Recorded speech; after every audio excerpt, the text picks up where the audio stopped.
Bismillah, mari kita lanjutkan ngaji filsafat kita. Temanya masih seperti minggu lalu. Kita ketemu dengan para pujangga. Minggu lalu kita sudah ketemu dengan Khalil Gibran dan romantisismenya. Malam ini kita ketemu Tagore, Rabindranath Tagore. Saya tidak tahu teman-teman pernah dengar nama ini apa enggak. Ya mungkin dengar aja pernah ya. Belum.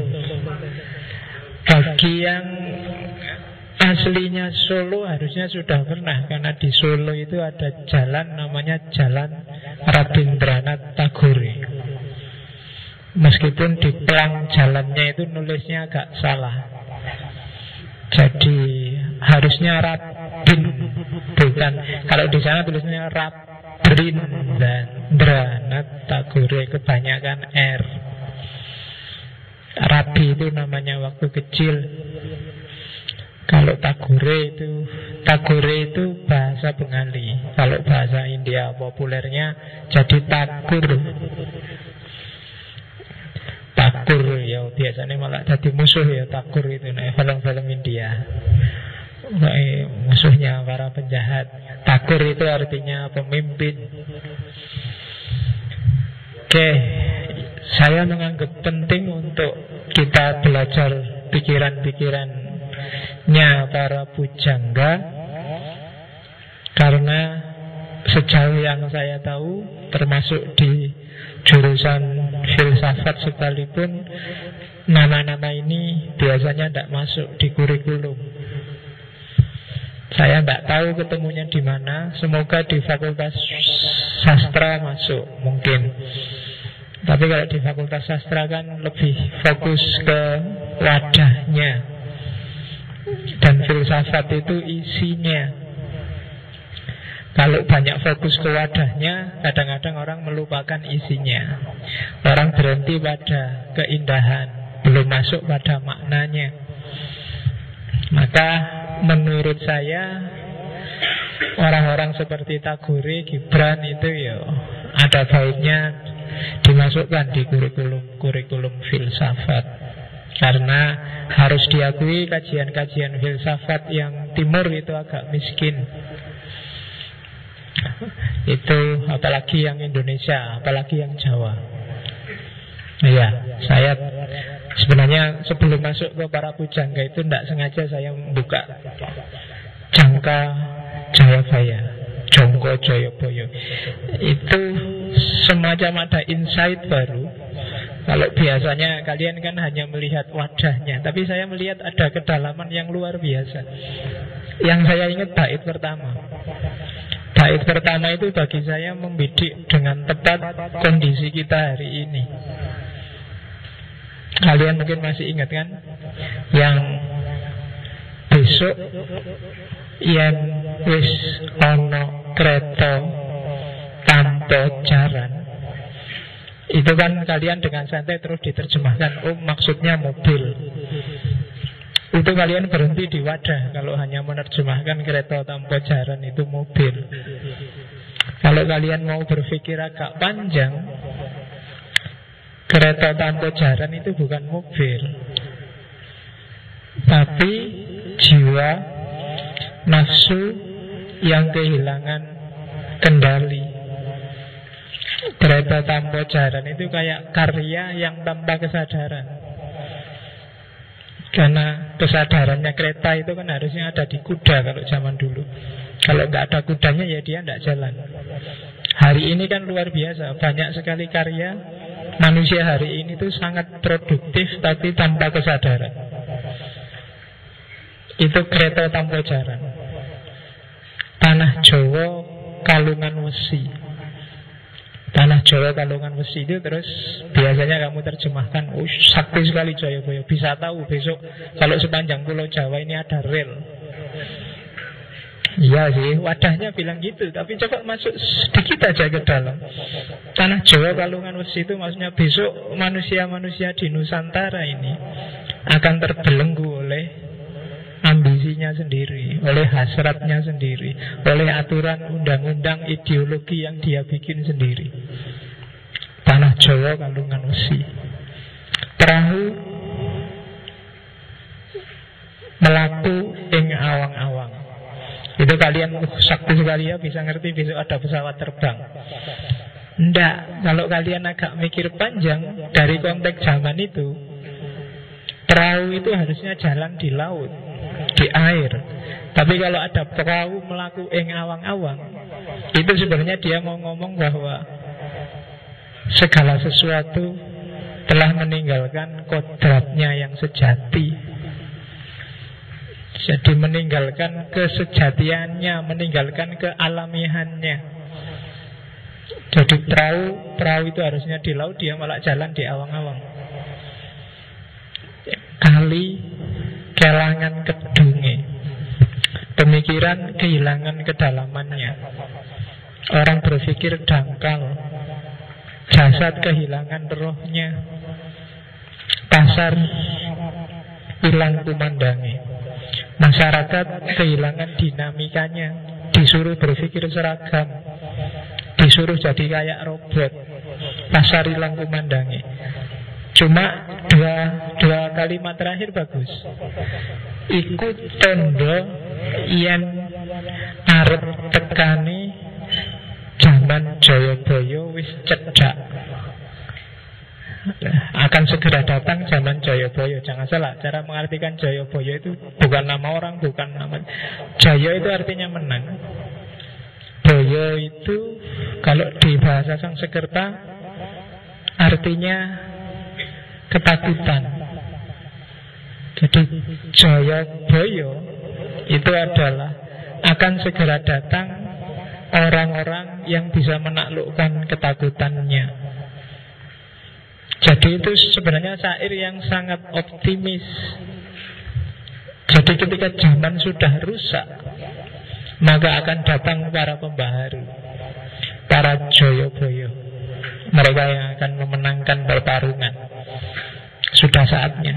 Jadi bukan zaman rusak-rusakan mau kiamat. Itu sekilas saja saya baca Jayabaya. Ternyata ya luar biasa. Kapan-kapan kita ngaji, tapi versi filsafat. Kalian kan ada ngaji versi Jawanya, kita masuk versi filsafatnya. Ada banyak makna yang luar biasa. Itu yang bikin saya sekali-sekali kita bikin sesi para pujangga. Ternyata ada gaya sendiri yang khas dari para pujangga. Oke, itu nambah wawasan kan. Ternyata tidak sedangkal bahwa ono kereta tanpa jaran itu berarti mobil, ono perahu melaku ing awang-awang berarti pesawat terbang. Wah, berarti ini yang ngarang sakti sekali, bisa ngerti masa depan. Iya, bisa begitu. Di antara tanda kesaktiannya mungkin itu. Tapi yang dimaksud menurut saya tidak sesimpel itu. Intinya besok kalau moralitas sudah rusak, jangan khawatir, tapi akan datang orang-orang yang bisa menaklukkan ketakutannya. Kalian ini kan problem terbesarmu kan ketakutan. Takut tidak lulus, takut nilainya jelek, takut tidak dapat jodoh, takut apa meneh, tidak dapat kerjaan, takut. Ada semua isinya kan takut kamu. Yang kamu kegalauanmu A sampai Z dari ini sebenarnya kuncinya satu, kamu takut. Ya kan? Kamu ngejar-ngejar perempuan, nyari cewek, itu kan sebenarnya karena kamu takut jangan-jangan besok nggak laku, harus sekarang nyarinya. Itu kan karena kamu takut nggak laku. Ya kan, kuliah juga gitu kan, nggak lulus kamu tiap hari galau, tiap hari gelisah karena kamu takut besok nggak lulus beneran gimana. Oke, nah sekali-sekali belajar dari para pujangga. Hidup tidak melulu terukur dan rasional. Cuma ya tidak gampang, ada perjalanannya agak berat. Kayak Tagore ini unik. Kalau bagi orang-orang India, Pakistan, Bangladesh, ini kayak manusia setengah dewa dia, karena posisinya sangat tinggi. Tagore ini Brahmana tapi sastrawan, filosof tapi ahli musik. Hampir semua bidang sastra dia ahli, mulai cerpen, puisi, novel, drama, bahkan seni rupa. Sekali-sekali nanti kalian googling, bacalah riwayat Rabindranath Tagore. Dia diakui dunia internasional.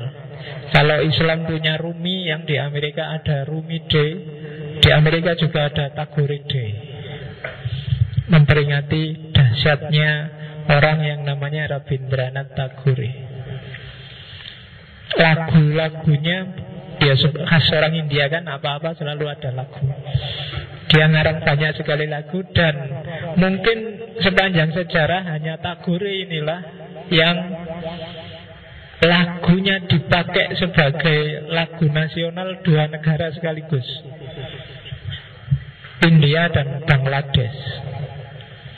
Itu lagu nasionalnya, karangannya Rabindranath Tagore. Yang kalau India saya tahu, yang Bangladesh saya lupa. Yang Jana Mana Gana itu kan, itu karangannya Tagore. Novelnya banyak, luar biasa. Di Indonesia pengaruhnya juga luar biasa. Zaman saya sanawiyah dulu banyak lihat, meskipun ya baca sedikit-sedikit karya-karyanya Tagore yang diterjemahkan dalam bahasa Indonesia. Yang saya ingat ada yang judulnya Tukang Kebun, ada yang judulnya Sang Juru Taman, ada yang paling terkenal Gita Nyali. Terus cerpen juga banyak. Belakangan saya lupa, saya waktu aliyah apa sanawiyah yang baca tulisannya Gunawan Muhammad itu, yang meresensi tentang tulisannya Tagore, cerpennya Tagore yang judulnya Gora. Gora ini cerpen yang ceritanya seorang laki-laki agama Hindu, tidak pernah kemana-mana, wawasannya sempit, ngertinya Hindu saja. Bagi dia Hindu adalah kebenaran puncak, tapi terus dia ngerti ada banyak agama lain. Ya karena cerpen nanti akhirnya happy ending, terbuka matanya bahwa kebenaran itu ada banyak. Itu cerpennya Tagore, judulnya Gora. Tagore hidup, ya, kelahirannya sekitar 1861 itu berarti waktu Tagore lahir di Indonesia masih ada, di Jawa masih ada Ronggo Warsito masih hidup. Ronggo Warsito lahir tahun itu berarti sekitar umur 69-70 Ronggo Warsito. Jadi Ronggo Warsito umur 69, di India lahir Rabindranath Tagore. Asli Bengal itu Bengali ini nanti yang jadi Bangladesh. Bagi yang ngerti sejarahnya India kan, India itu kan di bawah The Empire of Indian British. Zaman penjajahan Inggris, India itu pecah jadi India Pakistan tahun 47. Terus Pakistan ada dua, Pakistan Barat, Pakistan Timur. Pakistan Timur nanti merdeka sendiri karena perang dengan Pakistan Barat, dibantu oleh India yang pada awalnya memang nggak terlalu suka dengan Pakistan. Dan akhirnya lahirlah negara baru namanya Bangladesh. Saya masih ingat karena presiden pertamanya itu seorang tokoh muslim yang terkenal, Syekh Mujibur Rahman. Presiden pertama nanti di Bangladesh.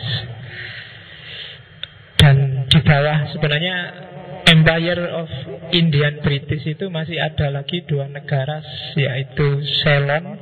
Ceylon nanti yang dimerdekakan jadi namanya Sri Lanka. Dan terus Burma yang nanti merdeka dengan nama Myanmar. Jadi itu termasuk di bawah kekaisaran India. Cuma yang memang konflik dahsyat luar biasa itu pecahnya India dan Pakistan. Korbannya ratusan ribu orang saat itu, dan yang pindah sekitar 4. Jadi itu kisah migrasi paling besar dalam sejarah manusia, itu kisah migrasi India Pakistan. Orang Hindu yang ada di Pakistan pindah ke India, India yang Muslim pindah ke Pakistan, dan itu jadi migrasi besar-besaran. Dan kebanyakan jalan kaki, kalau ketemu di tengah jalan papasan, itu alamat perang dan korban akan banyak yang jatuh. Dan itu terjadi berbulan-bulan. Jadi ya sekali-sekali nonton, saya lupa itu filmnya, kalau nggak salah judulnya Train to Pakistan. Cari film itu tentang ketika India dan Pakistan pecah. Dan orang-orang seperti Tagore, Gandhi dan kawan-kawan inilah yang berjuang agar segala macam kekerasan, segala macam triknya penjajah untuk memecah belah India bisa teratasi. Tagore masih friend sama Gandhi, sama-sama memperjuangkan kemerdekaan India. Cuma Tagore lebih banyak bergerak di wilayah pendidikan, kalau Gandhi wilayah politik agak praktis. Dan jangan salah, Tagore juga banyak mengkritik Gandhi meskipun dia friend. Tagore ini petualang. Sepanjang hidupnya dia sudah menjelajah hampir ke 5 benua. Dia sudah nyampe Jawa, nyampe Bali, nyampe Kuala Lumpur, nyampe Singapura, sudah dia jelajahi semua. Itu kenapa di Solo ada jalan Rabindranath Tagore. Dia populer kalau di Solo. Dia ke Indonesia sekitar tahun 1927. Dan dia nulis buku khusus tentang Jawa. Saya agak lupa judulnya, tapi dia nulis tentang Jawa, termasuk kesannya terhadap Candi Borobudur yang dan itu isinya puisi-puisi banyak dan bagus-bagus, khusus tentang Jawa. Ya, yang kayak gini-gini kalian harus ngerti. Saya tidak tahu di kampus dapatnya apa saja, tapi ini sejarah. Oke. Ya India kan kamu nggak harus hanya kenal Shah Rukh Khan sama Amitabh Bachchan. Ya, jadi kenal yang dahsyat-dahsyat, jauh lebih dahsyat daripada sekedar Shah Rukh Khan atau Amitabh Bachchan. Ya. Oke, bismillah. Ada apa di balik tokoh besar yang namanya Rabindranath Tagore ini? Itu fotonya. Yang satu waktu masih muda, masih gagah, yang satu sudah tua, tapi masih gagah juga. Karena orang sana kan tinggi besar, nggak kayak kita. Hidupnya memang agak tragis. Punya anak 5, yang 4 meninggal. Terus karena sejak kecil kehidupan Brahmana, sibuk dengan belajar, nanti sakit lama, meninggalnya. Sebelum meninggal dia komanya agak lama, sekitar 3 tahun, baru terus meninggal. Dan meninggalnya dia diperingati di banyak negara, khususnya negara-negara dekat, bahkan termasuk di Amerika. Nanti ada semacam hari libur nasional untuk memperingati meninggalnya Rabindranath Tagore. Oke, kita tidak sibuk dengan puisi dan wadahnya seperti saya bilang tadi. Kita masuk ke isinya, sama kayak gituran kemarin. Ini keywordnya. Bagi yang ingin belajar Tagore, keywordnya ada 3. Semua pikiran-pikirannya basisnya 3 keyword ini. Kewajaran itu berarti yang alami, yang natural tadi. Yang kedua kebebasan. Yang ketiga keseimbangan, harmoni. Jadi hidup itu yang alami. Kalau kita hidup alami pasti bebas. Kalau kita bebas sesuai kodrat kita, maka alam semesta akan seimbang. Keywordnya di situ. Jadi alami itu tidak maksain. Ciri-ciri filsafat timur sebenarnya sebagian besar ini. Ngantuk ya tidur, lapar ya makan, haus ya minum. Simple. Manusia butuh kawin, ya kawin aja. Ya kan? Wajar, natural, nggak dibikin-bikin. Nggak bikin ajaran, natural, ideologi baru yang nggak manusiawi. Hampir semua tokoh spiritual timur kan begitu. Buddha aja setelah latihan tirakatan model yoga yang jungkir balik, nggak berubah-berubah lama-lama. Masa kayak gini agama kok menyiksa sekali ya. Nggak masa Tuhan nyuruh yang susah-susah gini mestinya ya ndak. Yang wajar aja, yang ndak usah yang neko-neko. Pak saya pingin puasa terus Pak biar sakti ya ndak manusiawi. Yang biasa-biasa aja lah.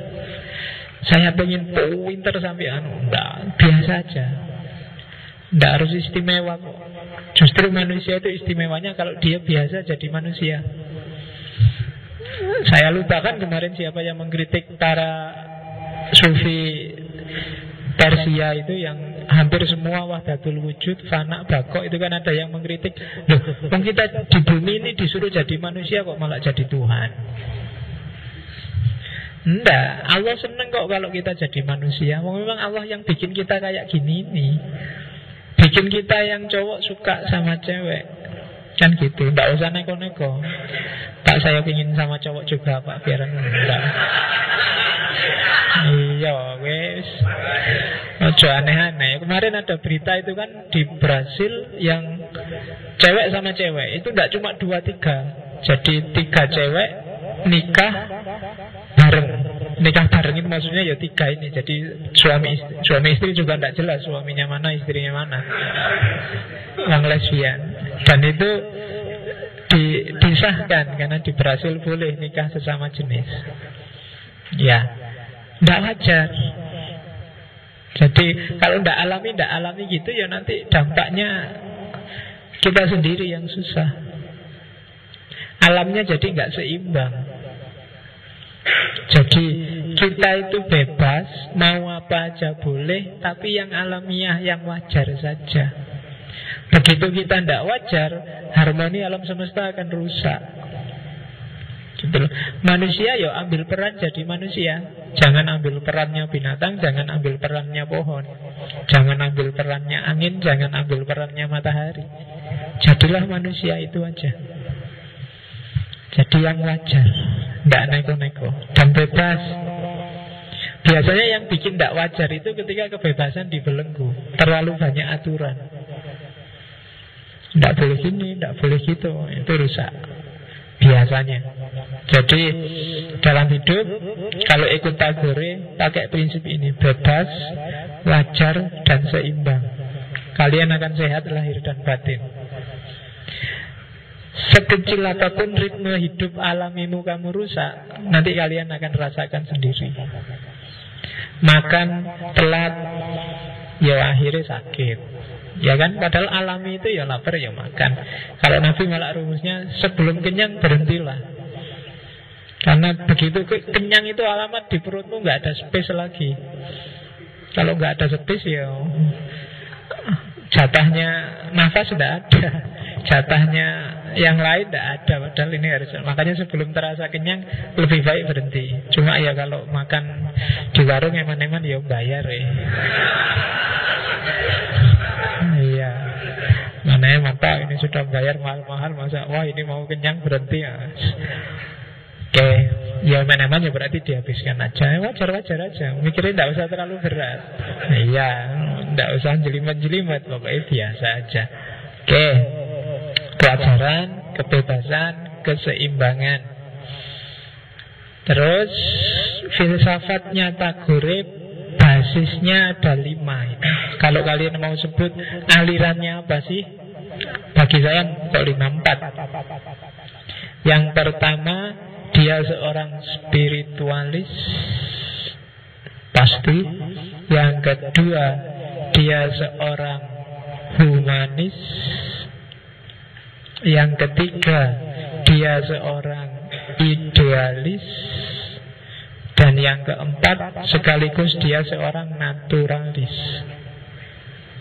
Wah, ini unik loh. Kalau di barat tidak bisa orang naturalis sekaligus spiritualis, orang idealis sekaligus humanis.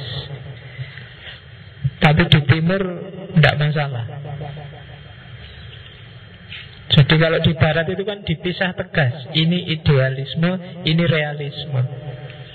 Ini urusannya akal, ini urusannya kenyataan empiris. Tapi kalau di timur, ya dalam yang empiris itu terkandung yang spiritual. Spiritual itu manifestasinya pasti empiris, tidak bisa dipisah.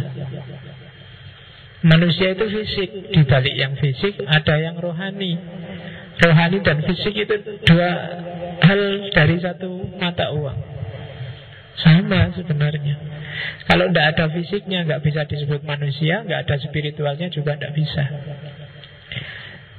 Dia spiritualis, yaitu kalimatnya dia yang ayam Brahman. Brahman nanti tandingannya Atman. Silakan dibuka lagi sesi ketika saya ngomong agama Hindu. Jadi spiritual.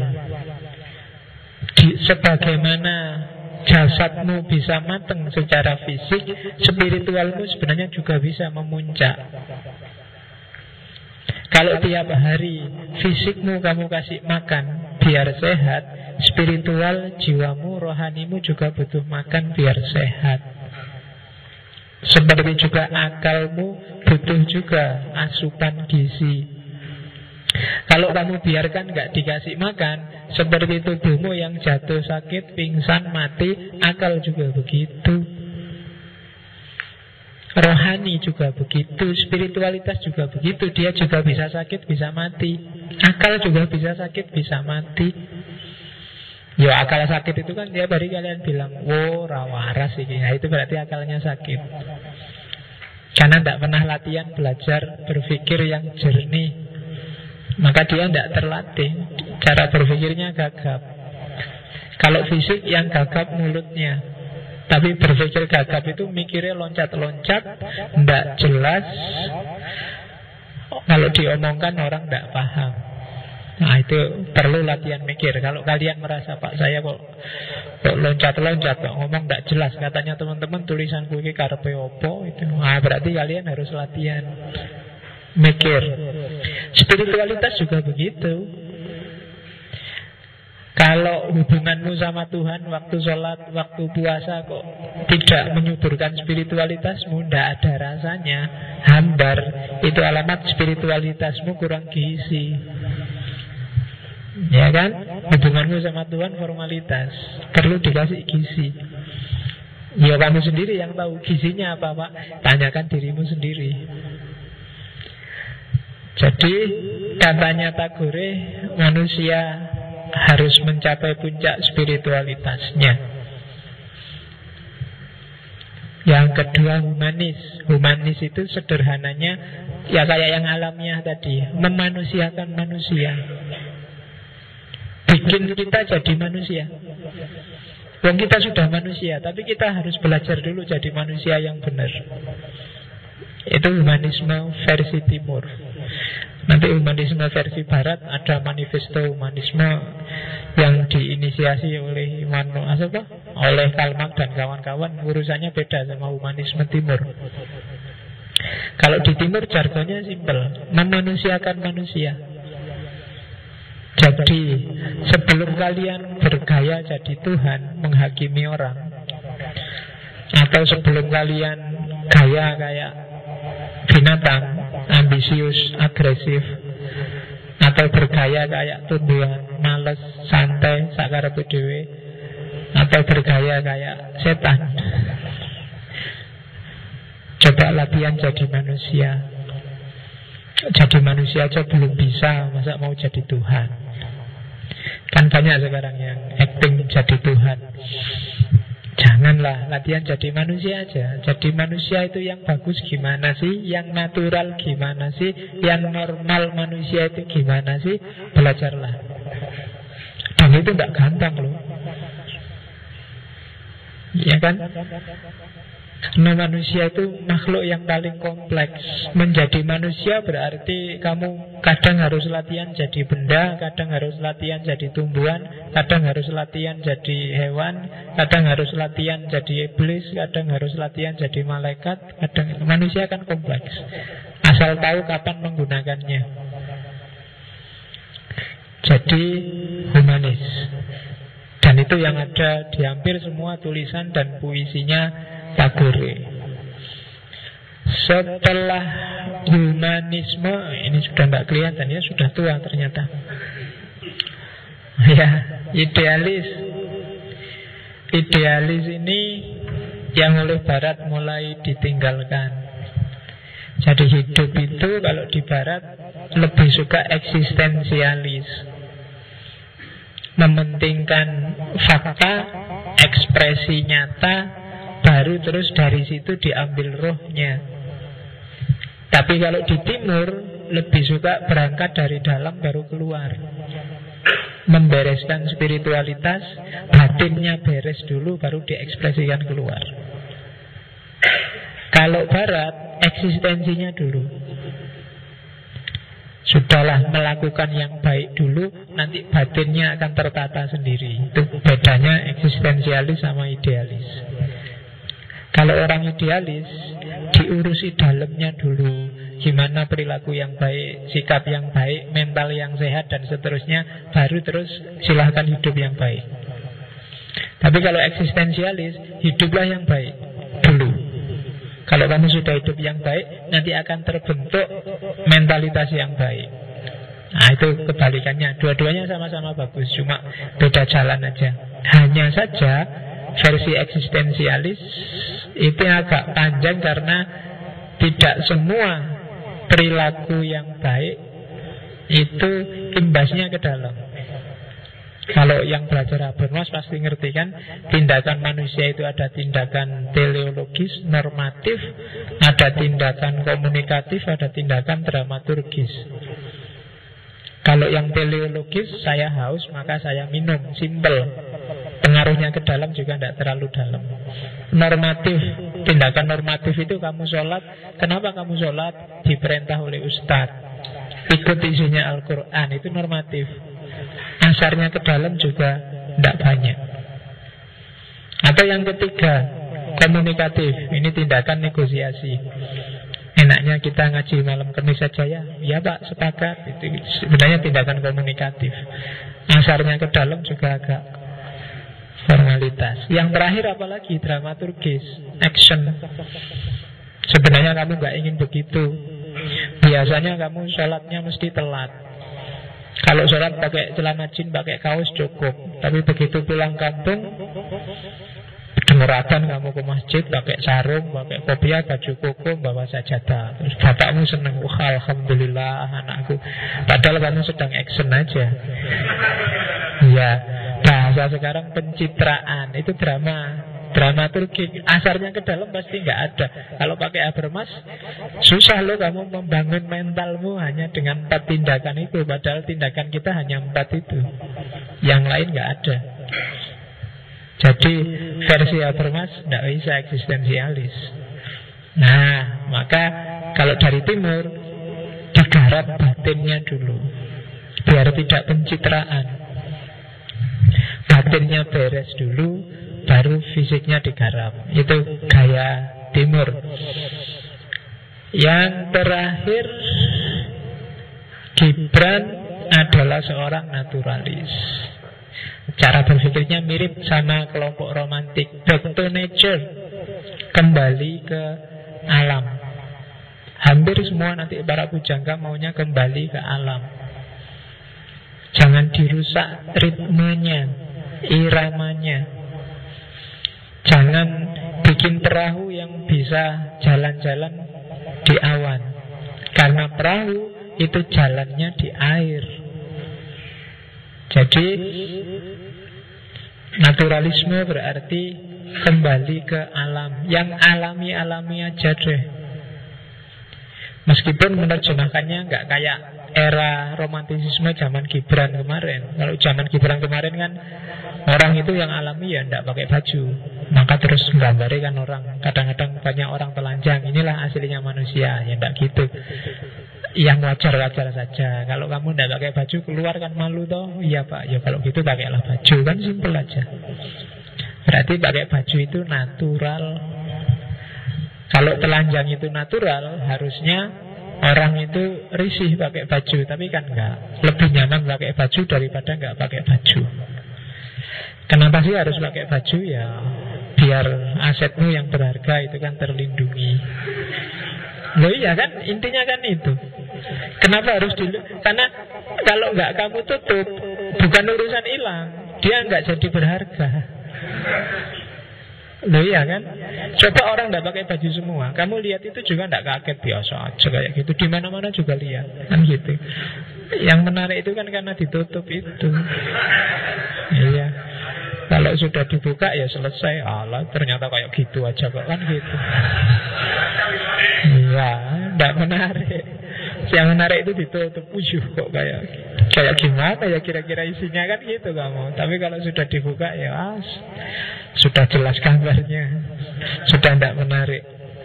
Jadi makanya besok, karena ada yang tanya, Pak, besok itu kalau kiamat telanjang semua, malu nggak ya saling lihat? Enggak, kalau telanjang semua ya sudah, orang nggak saling lihat ya ngapain? Sudah kelihatan semua, nggak usah saling lihat. Saling lihat itu apalagi ngelirik-ngelirik kan kalau nggak kelihatan. Itu orang nggak mikir ke situ semua, mikirnya yang lain. Ya nggak tahu besok kiamat masih ada yang pikirannya ngeres apa enggak, nggak tahu saya. Iya, jangan-jangan waktu kiamat sudah orang semua mikir amal baiknya, kamu masih sempet-sempetnya lihat-lihat. Wah, masih ada.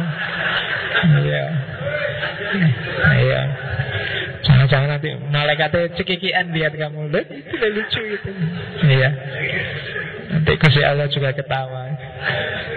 Oke, jadi Tagore seorang yang humanis, spiritualis, idealis, dan naturalis.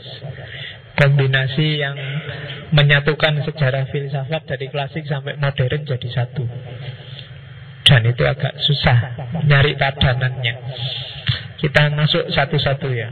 Saya masukkan dulu yang tentang negara, karena dia dikenal nasionalis, tapi tidak kaku seperti Gandhi. Katanya Tagore, kata dia negara ideal itu di banyak puisinya dia menyebut yang pertama negara yang merdeka. Merdeka yang sejati, bukan hanya sudah proklamasi. Jadi merdeka itu berarti dia bisa ngatur nasibnya sendiri tanpa harus disetir, tanpa harus dipengaruhi. Yang kedua, tidak terpenjara oleh masa lalu. Banyak orang yang tidak terpenjara itu bukan berarti cuek dengan masa lalu, tapi tidak berhenti di masa lalu. Tagore termasuk mengkritik Gandhi dengan swadesinya. Ya jangan segitunya lah. Gandhi itu kan tidak mau sama sekali produk barat, pingin punya baju ya mintal benang sendiri, apa-apa dibikin sendiri ya katanya Tagore ya enggak segitunya lah. Wong fasilitas banyak, enak, tinggal dinikmati ya dinikmatin aja. Enggak masalah. Yang alami lah. Dan bagi Tagore di banyak puisinya dia bilang orang yang terpenjara masa lalu itu seperti kambing yang terikat di pojok ruangan. Dia tidak berkembang. Dia nunggu tuannya datang terus diajak jalan-jalan. Dia tidak bisa kemana-mana. Maka negara yang luar biasa adalah negara yang tidak terpenjara masa lalu, tidak dikit-dikit membanggakan masa lalunya. Biasanya orang yang dikit-dikit membanggakan masa lalunya itu orang yang di masa kininya tidak sukses. Itu rumus simpel sebenarnya. Kalau kamu tiap hari, Islam itu dulu jaya loh. Iya, kalau sekarang kamu bilang Islam itu dulu jaya, berarti sekarang tidak. Kita dulu menguasai hampir, dulu berarti sekarang tidak. Ya kan? Jadi orang yang banyak menyebut masa lalunya itu biasanya di masa kininya dia tidak sukses. Jadi katanya Tagore, enggak, jangan terpenjara oleh masa lalu. Ini dadaku, bukan dadanya bapakmu yang kamu banggakan. Yang ketiga, gandengannya merdeka itu mandiri. Jangan suka menggantungkan diri pada hal yang kalian tidak punya dan tidak mampu. Itu awal dari kekalahan. Kalau memang kita punyanya uang 1.000, ya kita hidup dengan uang 1.000. Apa bisa, Pak? Bisa. Ya tinggal diatur aja. Zaman dulu saya di pondok, awal bulan dikirimi uang, biasanya terus tidak sampai seminggu habis. Karena kalau jalan-jalan ke toko buku itu mesti terus habis. Strateginya gampang, karena di pondok banyak yang masak sendiri. Nah, tinggal kalau ada yang masak kita deket-deket, tak bantu ya Kang. Nah, alamat itu kan. Iya. Jadi, atau kalau lagi malas bantu ya ditunggu aja, kalau sudah mateng mendekat-dekat. Wah, enak nih sudah mateng. Mesti kan. Ayo monggo, ayo kita langsung duduk ikut makan. Itu dulu strategi cerdas untuk. Iya. Jadi yang penting mandiri. Negara itu harus mandiri. Indonesia ini saya tidak tahu berapa persen dia mandiri, berapa persen dia tergantung. Iya, kebanyakan mungkin tergantungnya. Dan itu berarti negara yang tidak harusnya. Kalau itu kan, kalau bagi bahasanya Tagore kan negara itu harusnya. Terus negara yang bagus itu negara yang terbuka pada kemungkinan yang lebih baik. Jangan keras kepala. Tradisi kita dulu gini, kalau ada yang lebih bagus, ambil aja yang lebih bagus, tidak masalah. Dan itu ada hubungannya dengan yang terakhir, memahami yang lain, tapi passionnya tetap pada kebudayaannya sendiri. Apa boleh kamu pakai jubah, pakai jenggot? Boleh, siapa yang larang? Apa boleh Pak, saya gayanya kayak orang Amerika, jalan-jalan pakai celana pendek, nggak pakai baju? Boleh, itu urusanmu. Iya, itu kan hakmu. Misalnya Pak, saya mau ke mall pakai sarung, nggak pakai celana dalam, boleh nggak Pak? Boleh. Iya, nggak apa-apa. Ya kan, dulu saya pernah gitu tantang-tantangan sama temen. Berani nggak ke mall pakai sarung aja, nggak pakai celana dalam? Ayo, siapa takut? Cuma temanku ini agak Gus jadi lugu. Beneran dia pakai sarung, nggak pakai celana dalam. Saya pakai sarung tapi dalamnya ada celana. Jadi begitu nyampe mall, sarungku tak ambil, tak lipat. Sekarang pakai celana, dia pakai sarung beneran. Dan itu marah-marah di mall. Iya, tidak. Ngomong apa itu. Jadi yang lain boleh masuk, tapi passionmu, itu bahasaku sendiri sih, passion. Hari ini kan orang sering ngomong passion. Jatuh cintamu, keterikatanmu harus pada budayamu sendiri. Jadi rumus kalau mau bikin negara yang bagus, harus merdeka, tidak terjajah di level apapun, tidak terpenjara oleh masa lalu, mandiri, terbuka untuk perbaikan yang terus-menerus, dan kamu cintai negaramu. Kalau ini semua ada, entah lambat, entah cepat, negara akan jaya. Ada di semua rakyatnya ini. Itu negara itu pasti akan jaya, tidak bisa enggak. Itu rumusnya dari Tagore. Nanti ada puisi yang bagus tentang negara, saya kutip dikit aja. Itu puisi panjang sebenarnya, yang ngobrol sama ayahnya. Negara yang bagus itu dimana pemikiran tak lagi ketakutan dan kepala tinggi ditegakkan, dimana pengetahuan bebas berkeliaran dan dunia tidak terpisah-pisah dalam pecahan-pecahan kecil berserakan, dimana akal yang jernih tidak hilang kendali, menerangi padang pasir suram dari lembah kematian menuju surga kebebasan. Semacam itulah ayah. Biarlah negaraku membuka matanya. Sebenarnya puisi panjang tentang negara, tapi tak cuplik yang ini. Jadi visinya persis kayak tadi. Dia harus merdeka, mandiri, terbuka. Tidak bisa ngelarang-ngelarang orang berpikir, berekspresi, bebas, tapi tetap punya passion terhadap bangsanya sendiri. Kalau India seperti ini, katanya Tagore, kalau dibawa ke Indonesia, ya kalau ke Indonesia seperti ini, maka Indonesia akan jadi surga bagi rakyatnya. Cuma ini saya bilang tadi, inilah namanya idealisme. Idealnya Tagore. Mungkin karena dia prihatin melihat betapa hancurnya bangsanya, India, Pakistan, Bangladesh. Sampai hari ini kan perang tidak ada selesai-selesainya. Termasuk para pengungsi hari ini kan asalnya dari sana, Rohingya itu. Jadi mimpi idealnya Tagore tentang negara, dan ini menginspirasi banyak orang. Oleh karena itu, dengan gaya kayak gini, maka pikiran-pikirannya Tagore sering disebut nasionalis dan humanis. Ini seolah-olah kontradiksi. Kalau nasionalisme itu berarti cinta negaranya sendiri, kalau humanisme itu harusnya tanpa sekat. Tapi Tagore ingin menyatukan bahwa seorang yang nasionalis otomatis dia akan humanis. Tidak mungkin seorang yang nasionalis itu nanti anti-humanisme. Itu nanti di puisi-puisinya banyak. Jadi cintailah bangsamu. Ketika kamu mencintai bangsamu, maka hakikatnya kamu juga akan mencintai seluruh manusia.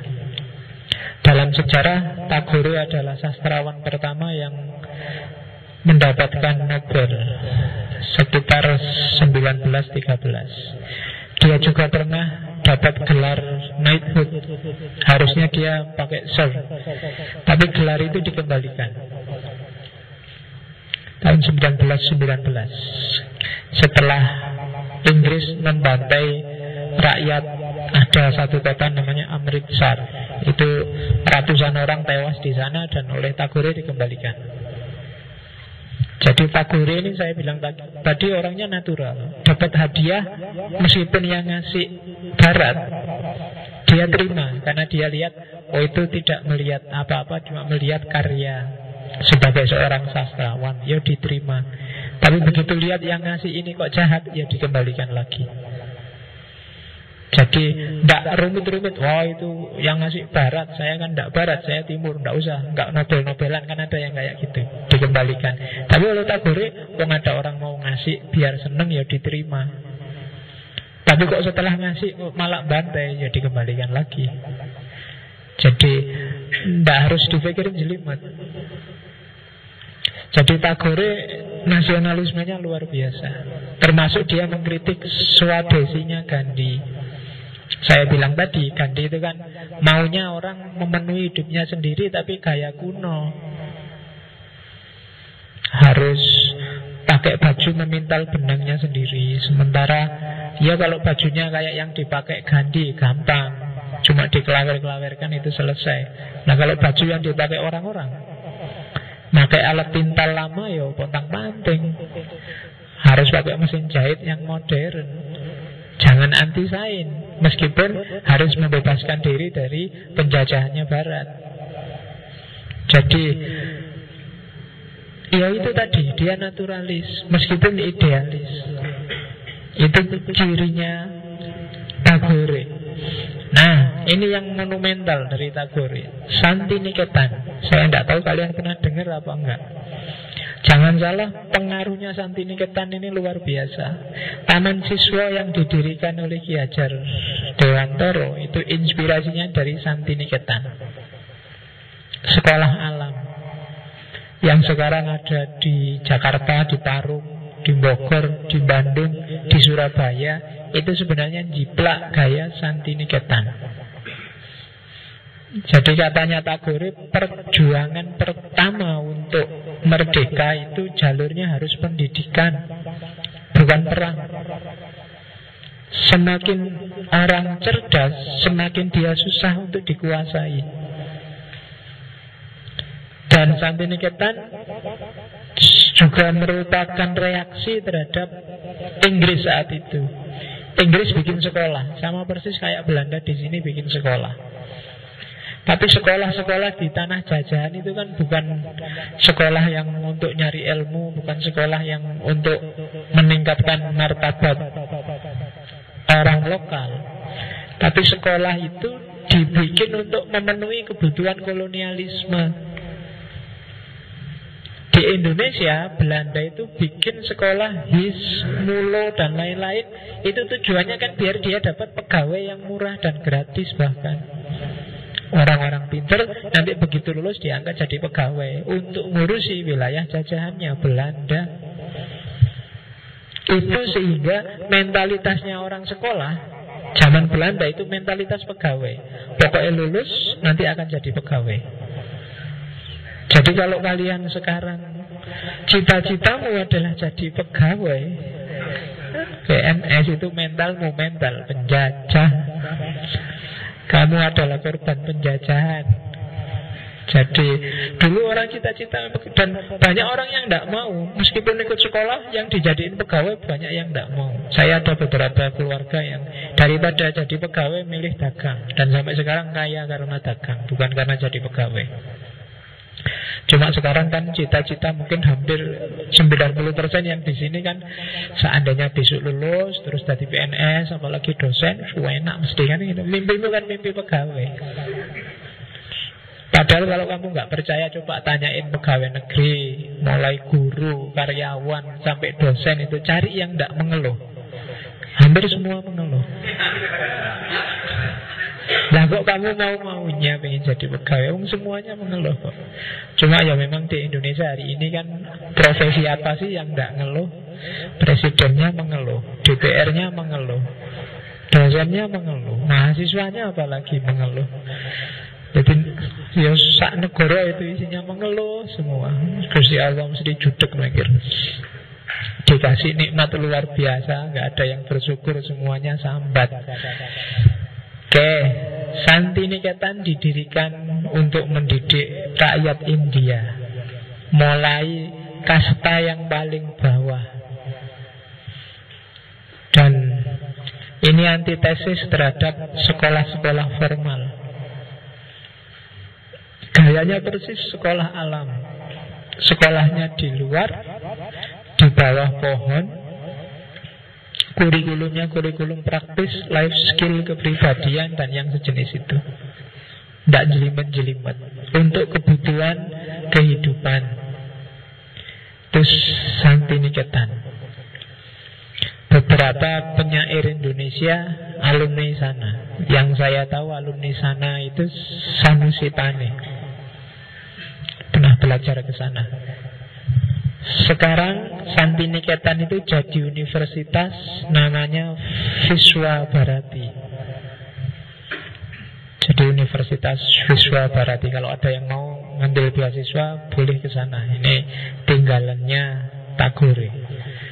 Meskipun sudah nggak sepersis zaman itu. Kalau zaman itu memang masih terbatas, apa-apanya jadi kayak lesehan di luar gitu. Atau ngaji filsafat kita bawa keluar aja. Khususnya besok kalau hujan ya. Iya, kembali ke alam, hutan-hutan. Dulu waktu kalian kecil kan seneng tau hutan-hutan. Kalau ada hujan, dalam rumah malah lari-lari keluar. Sekarang kan kebalikannya. Begitu hujan kamu lari-lari cari ngiyup pinggir jalan dan seterusnya. Alasanmu karena khawatir pilek. Kan itu alasanmu. Dulu kok enggak pilek loh. Dulu padahal masih kecil, sekarang sudah besar malah pilek kan. Dulu masih kecil enggak gampang pilek. Hidupmu kamu bolak-balik sendiri sih. Kayak katanya Tagore kan, kamu sendiri yang bikin enggak natural. Jadinya kena angin sedikit, batuk. Kena hujan sedikit, flu. Yaitu kamu sendiri yang bikin ringkih. Harusnya manusia nggak seringkih itu. Tapi ya kamu sendiri yang bikin. Mungkin gaya hidupmu, gaya makanmu, waktunya tidur kamu makan, waktunya makan kamu tidur, ya kan? Waktunya belajar kamu ngobrol, waktunya ngobrol kamu gitaran. Kapan belajarnya? Oke, filosofinya sama, kayak hampir semua pikiran-pikirannya. Harmoni, kebebasan, kreativitas, komunikasi. Jadi pendidikan itu harus mengajarkan harmoni, harus membebaskan, mendorong kreativitas, dan dilakukan secara komunikatif, bukan doktrinasi. Itu filosofinya Santiniketan. Bagi yang tertarik dengan filsafat pendidikan, tema-tema ini boleh diangkat. Filsafat pendidikannya Rabindranath Tagore. Dan ini nanti yang diadopsi oleh Taman Siswa pada zamannya. Jadi pendidikan itu nggak harus terlalu banyak mata kuliah, terlalu banyak yang diajarkan. Kalau di Indonesia ini kan, kamu ngangkat tasnya anak SD dia bisa, iya, beratnya luar biasa. Jadi satu mata pelajaran itu bukunya bisa 5. Buku paket, buku LKS, buku PR, buku ulangan, sama buku tulis biasanya. 5 satu mata pelajaran. Kalau sehari 3 mata pelajaran, berarti di tasnya ada 15 buku. Tuh, apa enggak luar biasa?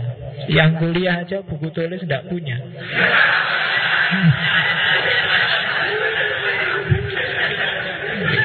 Ya kan? Kamu neng kampus cuma sanggup HP sama kertas sak lembar. Ya, itu pun waktu dosennya ngomong, ya kamu apa ya nulis, paling gambar. Dosennya digambar di itu. Ya, itu. Jadi saya tidak tahu sekarang apa masih ada yang kayak gitu. Itu zaman saya dulu sekali. Berarti stagnan, hidup di masa lalu. Dulu kan gitu. Saya dulu pernah disuruh maju ke depan kelas gara-gara nulis hanya sak lembar. Itu dosennya agak killer, jadi dianggap, wah kamu ndak niat kuliah ya. Loh enggak Pak, nanti tak pindah di buku di rumah. Enggak percaya. Suruh berdiri di depan kelas. Wah susah. Zaman dulu masih banyak dosen yang killer. Pernah neng kelas itu ngantuk terus dimarahi. Kuliah jangan tidur, ayo wudhu di luar. Wah wudhu akhirnya. Terus begitu ngawanu, ayo berdoa, doa sebelum belajar. Apa ya doa sebelum belajar itu? Jadi zaman dulu masih gitu. Saya sekarang tidak ada mungkin dosen gitu. Tak coba sekali-sekali. Seru mungkin ya. Ayo ngantuk, ayo wudhu, baca doa, kan gitu. Oke. Jadi harmoni, kebebasan, kreativitas, komunikasi. Ini pendidikan untuk manusia. Karena itu harus ada komunikasi, jangan satu arah. Pendidikan harus mendorong kreativitas. Jangan cuma dicekoi, jangan cuma dikasih makan, jangan cuma dikasih beras, tapi kasih juga kail, biar dia kreatif. Jangan cuma diceramahi, tapi suruh menghasilkan sesuatu, atau latihlah dia biar bisa menghasilkan sesuatu. Kreatif dan bebas. Pendidikan yang jelek dalam konteks kebebasan adalah pendidikan yang isinya hanya menyuruh dan melarang. Ayo, tugas kita satu semester ini. Yang kedua, tidak boleh ini, tidak boleh itu. Itu alamat, itu sudah. Kamu masuk penjara sudah. Iya, jadi isinya hanya perintah dan larangan. Tidak ada komunikasi. Jadi pendidikan harus bebas dan membebaskan. Yang terakhir, menanamkan jiwa harmoni. Jiwa harmoni itu gimana caranya yang manusia jadi manusia dan memposisikan dirinya di alam semesta sebagai manusia. Dengan dia bergaya sebagai manusia, alam akan harmonis. Ada yang bergaya sebagai Tuhan, alam semesta diatur, dihisab, dieksplorasi sakarepe dhewe. Dia harus jadi manusia, mengambil alam sesuai kebutuhannya dan berperan sesuai posisinya. Dan setiap manusia harus dilatih ini. Jadi keywordnya pendidikan berkualitas menurut Tagore adalah harmoni, kebebasan, kreativitas, dan komunikasi. Oke, lagi. Oleh karena itu, pendidikan yang ideal itu cirinya adalah humanisasi, liberasi, problem solving, jalan untuk pencerahan, jalan untuk mengembangkan kepribadian, dan menumbuhkan rasa harmonis. Besok kalian kalau bikin sekolah sendiri, bikin kampus sendiri, bikin lembaga pendidikan sendiri, perhatikan ideal-ideal itu. Bisa semuanya syukur, kalau enggak salah satu apa salah duanya, enggak apa-apa. Harus humanisasi, ini karakter dasarnya, bolak-balik diomongkan yang humanisasi ini. Memanusiakan manusia. Jangan merobotkan peserta didik, apalagi menghewankan peserta didik. Menghewankan itu ngelatih mereka jadi kayak hewan, saling menjatuhkan, fokusnya pada ambisi, ngelatih mental kompetisi itu kan mental agak hewan kan. Barang siapa yang ranking 1 nanti tak kasih hadiah lo. Itu kan ngelatih anak didik untuk aku harus ranking 1 ini. Gimana caranya aku ranking 1? Kalau aku tidak bisa, temanku juga jangan. Oh, itu alamat itu sudah tidak liberasi. Jangan semangat kompetisinya besok-besok saja. Kamu boleh maju semaju-majunya, cepat secepat-cepatnya, tapi tidak usah harus dalam model kompetisi. Kompetisi itu berarti kalah menang. Kalau ada kalah-kalahan dan menang-menangan, biasanya nanti ada superior, inferior, dan hasilnya tidak human, tidak memanusiakan manusia. Hari ini anak kecil sejak PAUD aja kan sudah diajar kompetisi. Sudah bisa apa? Anak kecil 3 tahun sudah bisa apa? Bisa Al-Ikhlas, hafal juz amma, hafal, wah bagus. Itu bikin yang lain yang tidak hafal kan terus jadi minder. Aku kok tidak hafal. Bapak itu anakku tidak hafal juga ya. Semangat kompetisi. Iya kan? Tidak manusiawi akhirnya. Jadi jangan dilatih. Kalau kamu punya adik, besok punya anak, bikin dia jadi manusia aja. Jangan bikin dia jadi mesin. Jangan bikin dia jadi komputer. Bikin jadi komputer itu apa-apa hafal, tapi untuk hidup dia tidak bisa. Hafalan Quran, hafalan teori, hafalan matematikanya luar biasa, tapi untuk hidup dia tidak bisa. Terbiasa menang, kalau kalah dia bunuh diri mesti.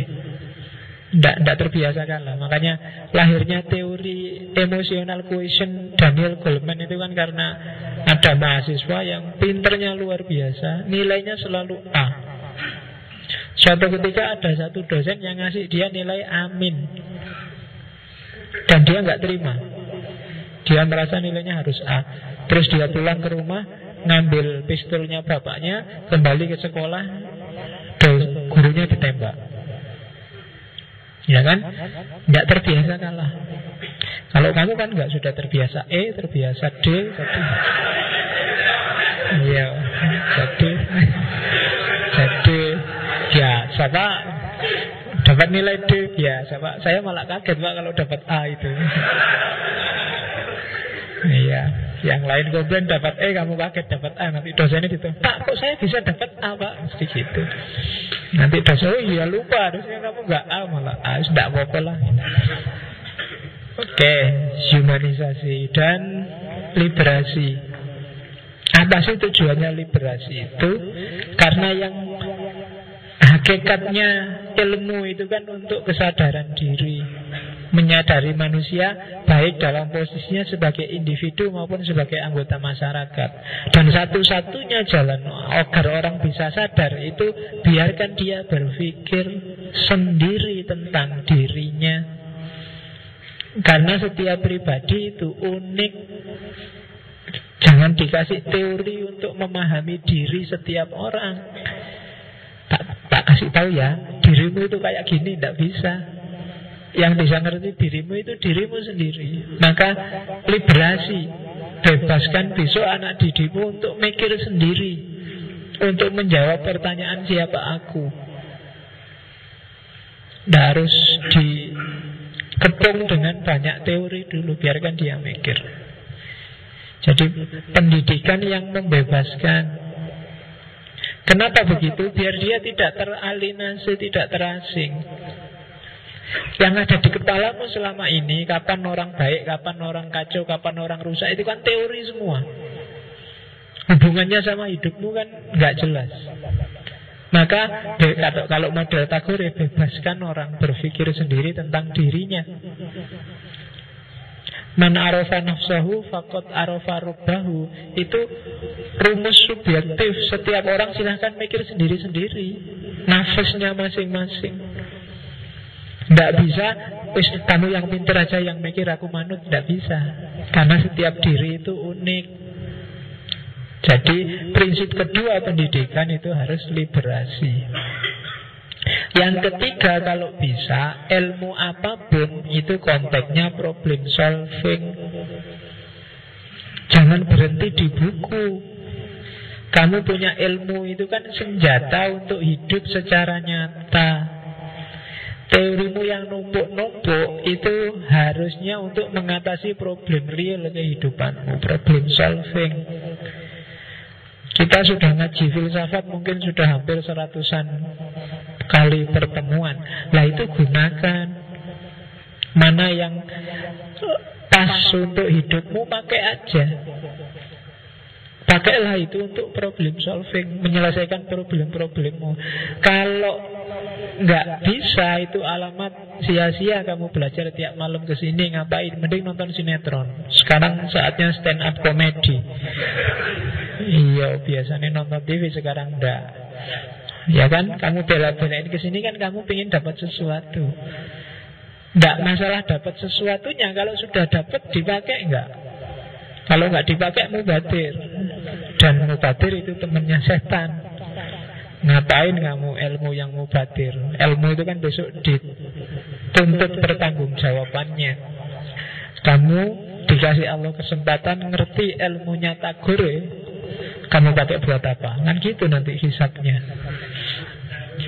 Bapak itu dulu iseng-iseng aja Pak, nggak sengaja pahamnya Pak. Kalau nggak peduli, pokoknya kamu dikasih kesempatan ngerti Tagore, kamu pakai apa? Problem solving. Yo, kalau yang Tagore kan jelas problem solvingnya apa, nanti ilmu dari dia kamu pakai apa, sebenarnya medannya jelas. Tinggal kamu mau apa enggak pakai, atau lupa apa enggak, atau sengaja lupa apa enggak. Itu. Terus jalan pencerahan. Pendidikan harus jadi media pencerahan. Pencerahan itu saya sering pakai istilah bikin orang meletik. Ada momen wow, momen eureka, momen kayak Buddha di bawah pohon Bodhi. Kita ngaji sepanjang ini kan, coba dari pikirannya para filsuf kemarin-kemarin, siapa tahu ada yang tiba-tiba membuka mata kita. Wah iya, ternyata itu loh. Itu pencerahan namanya. Ada kesadaran yang tiba-tiba muncul. Kayak saya tadi cerita di awal, sebenarnya ancang-ancangku mau ke barat, tapi tiba-tiba kok baca syairnya Joyoboyo, terinspirasi di situ, terus udah kita para pujangga aja deh dulu. Nah itu namanya ada momen wow, ada momen pencerahan. Nah cari ini step by step langkahmu nyari ilmu. Ya nanti mungkin nggak disengaja, mungkin dari dosen yang paling kamu benci tiba-tiba kamu dapat pencerahan, mungkin bisa. Saking bencinya kamu, kurang ajar, awas besok tak bantah di kelas. Terus kamu baca-baca dan tercerahkanlah kamu. Ini gara-gara dosen itu kamu mau baca buku. Biasanya nggak mau. Nah itu kan, jadi kita nggak tahu jalannya. Tapi pendidikan harus membuka jalan bagi pencerahan. Terus kepribadian. Jadi gimana pendidikan itu mengupgrade kapasitas etik dan etikatmu, kapasitas moral dan estetikmu, mengupgrade kepribadian. Tidak boleh pendidikan itu hanya sifatnya informatif, numpuk pengetahuan baru, tidak ada gunanya. Dia harus punya imbas, kepribadianmu semakin luar biasa. Itu yang sebenarnya nyambung dengan ayat yang bilang yarfa'illahul ladzina amanu minkum waladzina utul ilma darajat. Kenapa sih orang yang ilmunya tinggi itu derajatnya juga tinggi? Karena harusnya implikasi dari ketinggian ilmu itu juga kualitas kepribadiannya meningkat. Dan orang yang kualitas kepribadiannya meningkat itu juga derajatnya tinggi di masyarakat. Jadi saya bilang tadi intinya di etika dan etiket. Etika itu sikap batinnya, etiket itu sikap fisiknya. Etika itu menghargai orang tua, etiket itu cium tangannya. Dan itu harus di-upgrade kapasitasnya, itu pengembangan kepribadian namanya. Cara makan yang benar itu etiket. Cara minum yang benar itu etiket. Minum yang benar jangan pakai tangan kiri tapi pakai tangan kanan, itu etiket. Contohnya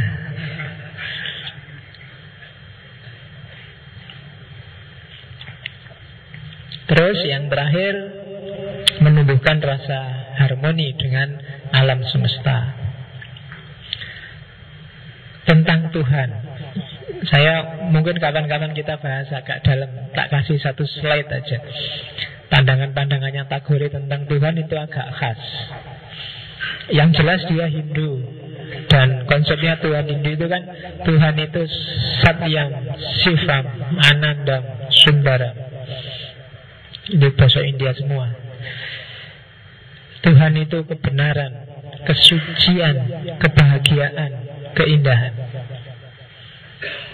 Orang yang bertuhan itu harusnya orang yang hidup dalam kebenaran, kesucian, kebahagiaan, dan keindahan. Kalau ada orang bertuhan kok sumpek terus, tidak pernah merasa bahagia, perlu dipertanyakan kebertuhanannya. Kalau ada orang bertuhan kok semrawut, hidupnya kacau balau, tidak indah sama sekali, perlu dipertanyakan kebertuhanannya. Kalau ada orang bertuhan kok rusak, kacau, hancur-hancuran, kebenaran dan kesuciannya tidak jelas, perlu dipertanyakan ketuhanannya. Bertuhan secara benar berarti dia hidup dalam kebenaran, kesucian, kebahagiaan, dan keindahan. Yang kedua, Tagore mirip Ghazali. Bagi dia, meskipun alam semesta ini manifestasinya Tuhan, Tuhan ada di mana-mana, tapi Tuhan itu memang lebih enak ada sosoknya yang tersendiri.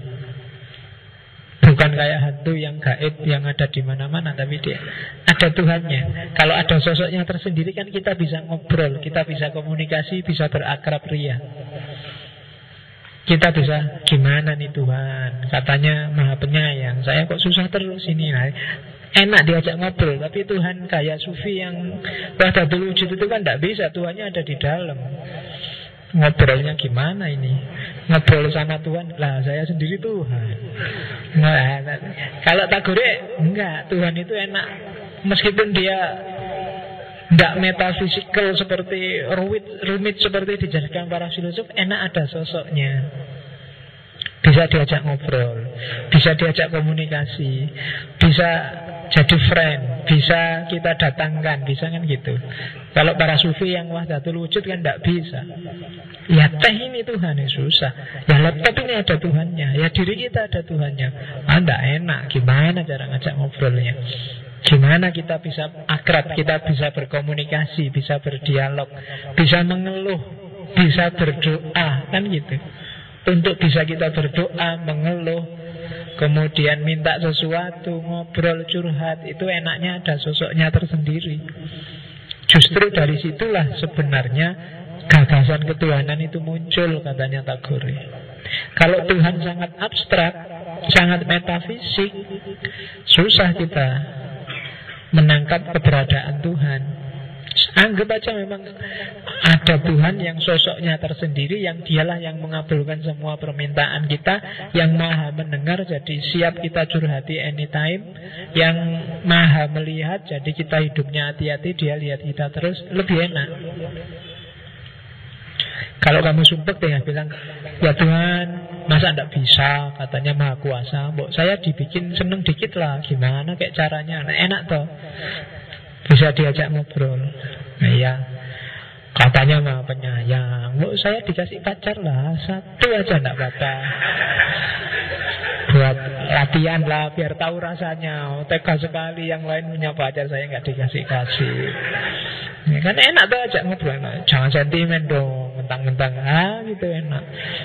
Ya mentang-mentang saya sholatnya nggak terlalu khusyuk, nggak apa-apa tuh, kan nggak butuh sholat saya, kan nggak penting, saya nggak sholat juga nggak ngaruh tuh bagi jenengan, ya kasihlah apalah gitu. Enak tuh kalau akrab sama Tuhan kan enak, bisa diajak ngobrol, bisa kamu bawa kemana-mana. Dan Tuhan kan selalu siap mendengar curhatan kita. Dan dia tidak banyak komen, tidak banyak ngasih nasihat, kamu jalan sendiri aja, oke, tenang aja, kan gitu. Iya, oke. Dan nggak banyak ngasih jempol juga, nggak banyak ngasih kan, jadi tenang aja. Tuhan yang mempribadi. Nah, itu khas gayanya Tagore. Justru peran Tuhan bagi manusia di situ.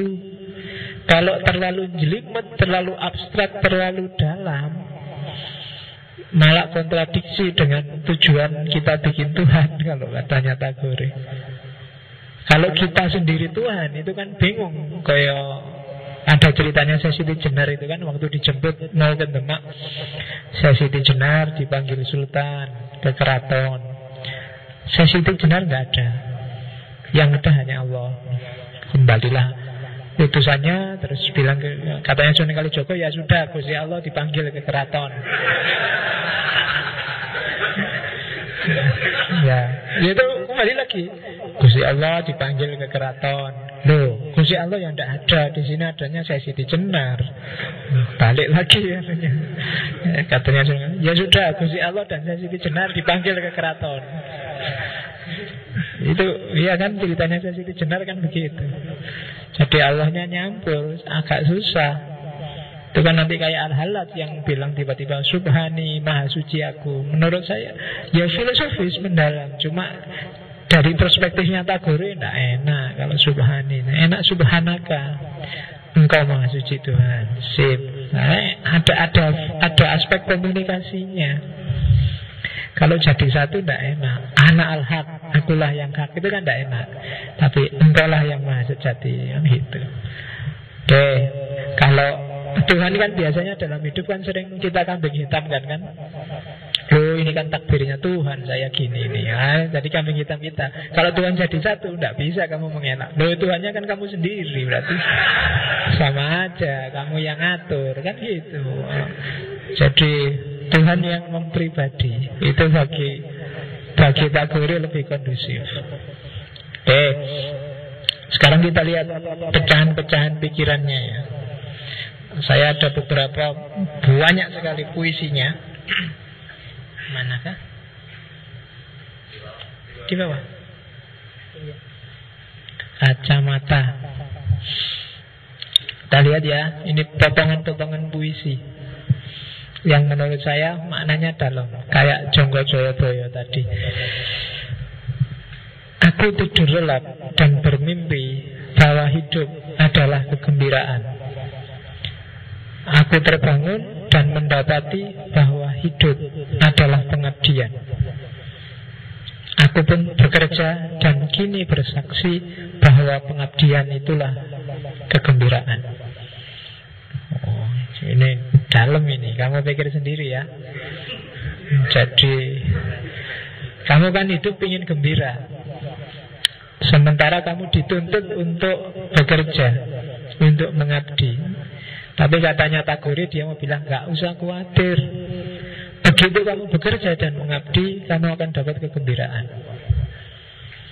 Itu dua hal yang tidak bertentangan sebenarnya. Oke, ada lagi. Engkau tak akan bisa menyeberangi lautan hanya dengan berdiri dan menatap air pantai.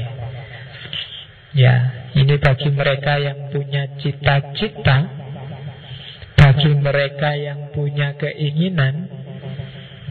Jangan harap cita-citamu terwujud kalau kamu diam saja. Kalau kamu hanya menatap air pantai, kamu gak akan bisa menyeberangi lautan. Ya mungkin seumuran kalian sudah saatnya punya target. Mungkin sudah punya. Cuma target itu tidak akan ada artinya apa-apa kalau perjuangannya nggak dimulai sekarang. Yang ingin jadi dosen ya harus mulai sekarang, latihan, melakukan sesuatu sebagai persiapan. Siapa tahu besok jadi dosen beneran.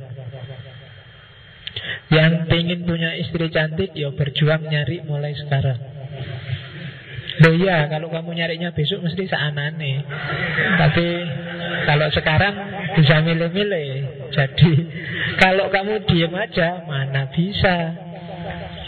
Emangnya ada cewek yang tiba-tiba mendatangi kamu, Mas tembaklah aku, kan gak ada. Kamu harus inisiatif nembak dulu.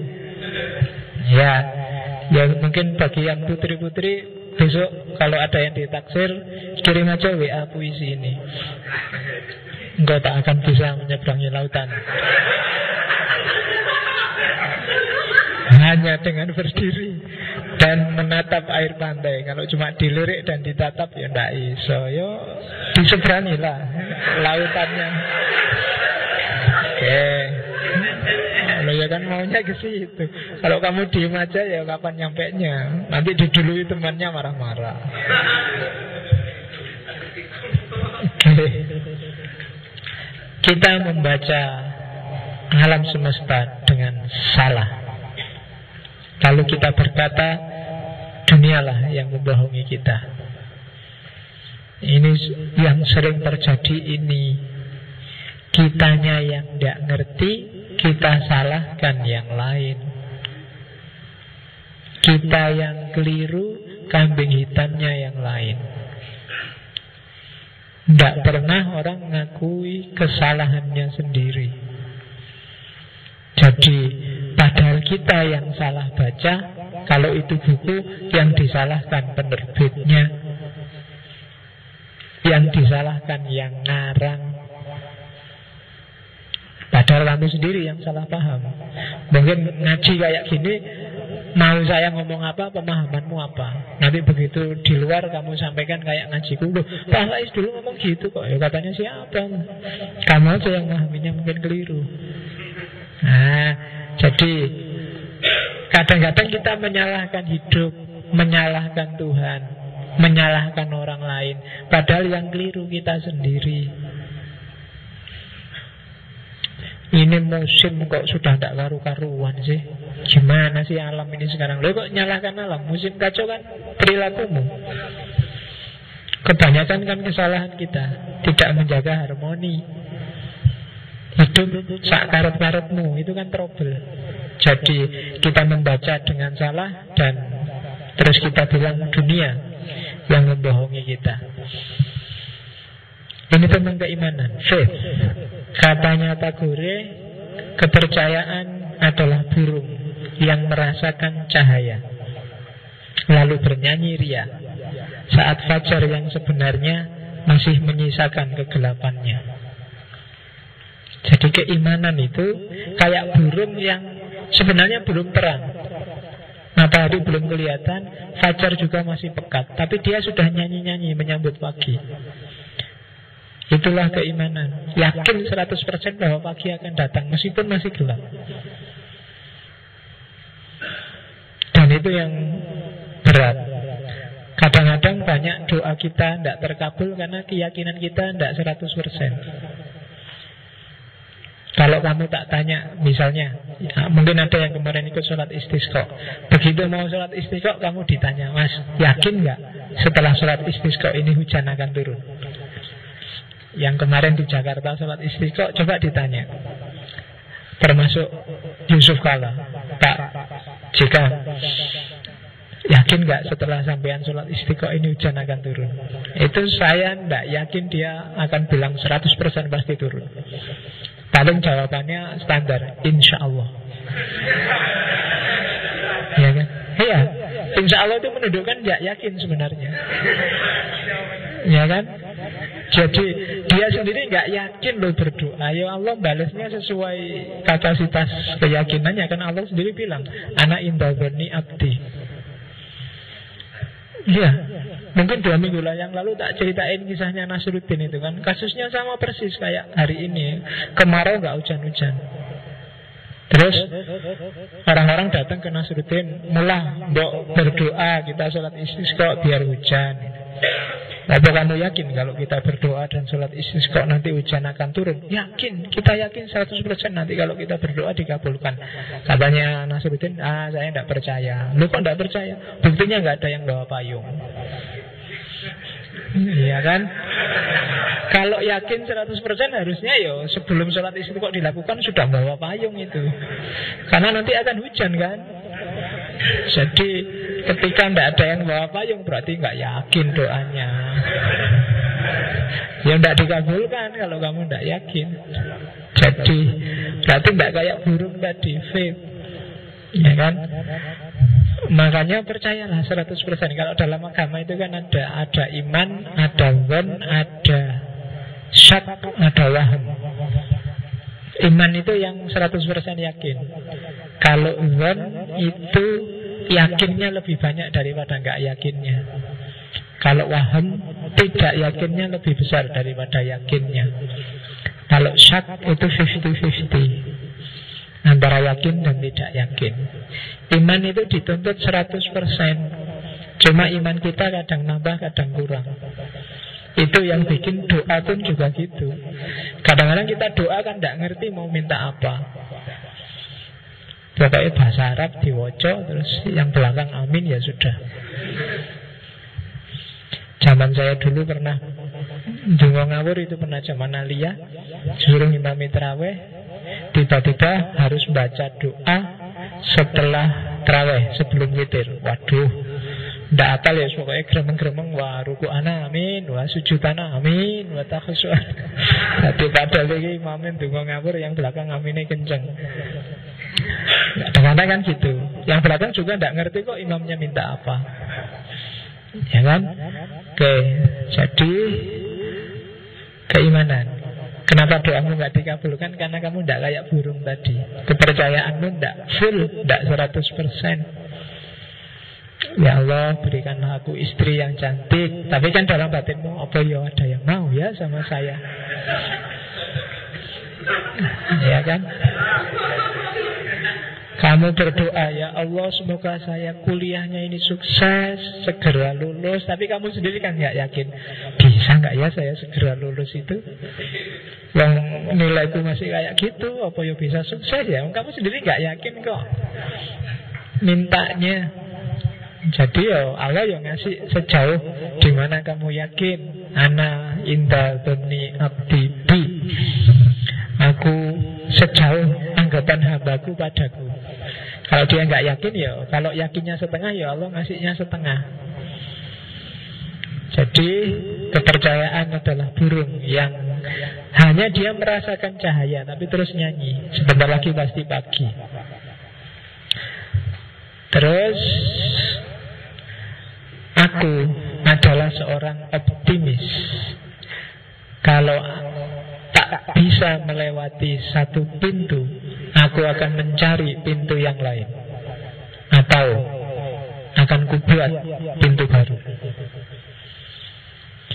Sesuatu yang luar biasa akan tiba, tak peduli segelap apapun masa. Jadi ini puisi. Jangan khawatir, sekacau apapun negaramu, ini hubungannya sama negara, serumit apapun masalahnya, jangan pesimis. Kalau kamu merasa Pak, jalannya sudah ketutup Pak, cari jalan yang lain. Tidak ada Pak, sudah dicari-cari, nggak ada jalannya, bikin jalan baru. Ya, kalau tak bisa kulewati satu pintu, akan kucari pintu yang lain. Tapi kalau masih nggak bisa, akan kubuat pintu baru. Tidak ada yang tidak mungkin. Segelap apapun situasinya, sesuatu yang luar biasa pasti akan terjadi. Ini optimisme perjuangan. Jadi jangan khawatir. Segelap apapun hidupmu saat ini, meskipun IP-mu jeblok, uangmu habis, pacar nggak punya, apalagi wajah pas-pasan misalnya, jangan pesimis. Jadi cari jalan lain atau bikin pintu baru. Semua orang anggap kamu jelek, tidak usah khawatir. Bikin pintu baru, sebut aja ini bukan wajah jelek, wajah alternatif. Itu kan bisa. Sekarang kan ada yang ini bukan jelek Pak, ini eksotis Pak. Nah itu boleh. Pokoknya pakailah istilah apa, tidak apa-apa lah. Yang penting tetap pesimis. Sekarang kan orang sering menyebut gitu, wajahnya eksotis sekali. Itu sebenarnya nama lain dari jelek. Jadi jangan khawatir, selalu ada jalan keluar. Sesulit apapun problemmu. Itu katanya Tagore. Ini nasihatnya yang kedua. Kalau engkau menangis pilu karena matahari yang pergi, air mata akan menghalangimu dari menatap bintang yang berseri. Jadi kalau kamu sedih, ada masalah, sumpet, jangan lama-lama nangisnya. Nanti kalau bintangnya datang, kamu tidak tahu loh. Mengeluhnya, menggerutunya, nangisnya, kalau terlalu lama, pikiranmu hanya terfokus di kemalanganmu, di nangismu. Padahal mungkin sudah ada bintang yang muncul, mataharinya sudah pergi, tapi bintang yang muncul berarti sudah terang lagi kok sebenarnya. Cuma hanya kamu aja tidak perhatian. Kamu lebih sayang dengan tangisanmu. Kalau sudah diputus, ya diputus saja, tidak apa-apa. Ganti yang lain, gampang. Yang lain sudah datang, kamu cuekin karena kamu masih sibuk mikir yang lama, yang sudah pergi. Ya kan? Jadi air matamu yang akan menghalangimu dari melihat bintang yang datang, bintang baru. Ya kan? Jadi jangan lama-lama kalau nangis, jangan lama-lama kalau sedih, jangan lama-lama kalau menggerutu. Kasih space, bahkan sakit pun jangan lama-lama. Kasih batas. Nah, kalau kalian sedang sedih, oke, sedih, tak kasih batas 2 hari ya. Setelah 2 hari selesai. Nah, itu enak kan gitu. Kamu target dirimu sendiri. Jadi dalam waktu 2 hari ini nangis tak kapoin, tidak apa-apa. Ngentek ke bantal rapopo. Pokoknya bebaskan dirimu untuk sedih 2 hari saja. Setelah 2 hari kembali ke asal. Nah, itu bagus. Jangan cengeng terus-terusan, nangis terus-terusan, sumpek terus-terusan. Nikmatilah rasa sedihmu, tapi jangan terus-terusan. Ada saatnya kamu bangkit, syukur-syukur bisa cepat. Karena kalau tidak, anugerah yang datang akan kamu lewatkan. Karena kamu lebih sibuk mikir kesedihanmu. Terus ini yang agak khas, menurut saya unik. Pemikiran yang melulu logika, seperti pisau yang melulu logam saja, dia akan membuat berdarah tangan yang memegangnya. Ini sangat khas filsafat timur. Logika penting, berpikir rasional bagus, Tapi tidak semua hal dalam hidup butuh logika, butuh yang rasional-rasional. Kalau kamu rasionalkan semua, nanti yang terluka kamu sendiri, yang akan kecewa kamu sendiri. Banyak.